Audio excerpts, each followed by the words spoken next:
নজর রাখবো পরবর্তী সংবাদে। দীর্ঘদিনের খারাপ রাস্তা অবশেষে সংস্কার। সোনামুড়ার কাছালিয়ার যে ছবি ধরা পড়লো আজকে, তাতে করে খুশি গ্রামবাসীরা।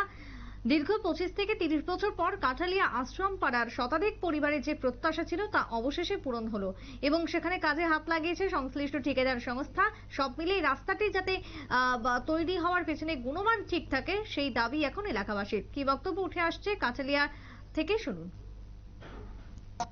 রাস্তাটার জন্য আমরা অনেক আশায় ছিলাম যে এই রাস্তাটা যাতে আমাদের সরকার একটু গুরুত্ব দিয়ে রাস্তাটা একটু করে দেয়।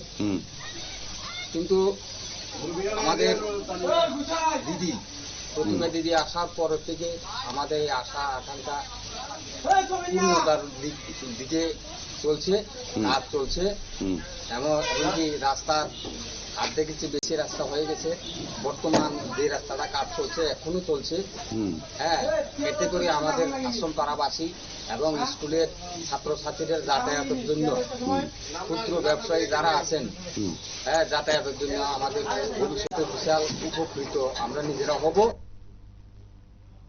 আপনারা শুনলেন সংশ্লিষ্টের বক্তব্য। যেভাবে রাস্তা খারাপ হয়ে পড়েছিল এতদিন ধরে, তা অবশেষে সারাই হওয়াতে খুশি সংশ্লিষ্ট সাধারণ। ছোট্ট একটা বিরতির পর ফিরে আসবো, সঙ্গে থাকুন।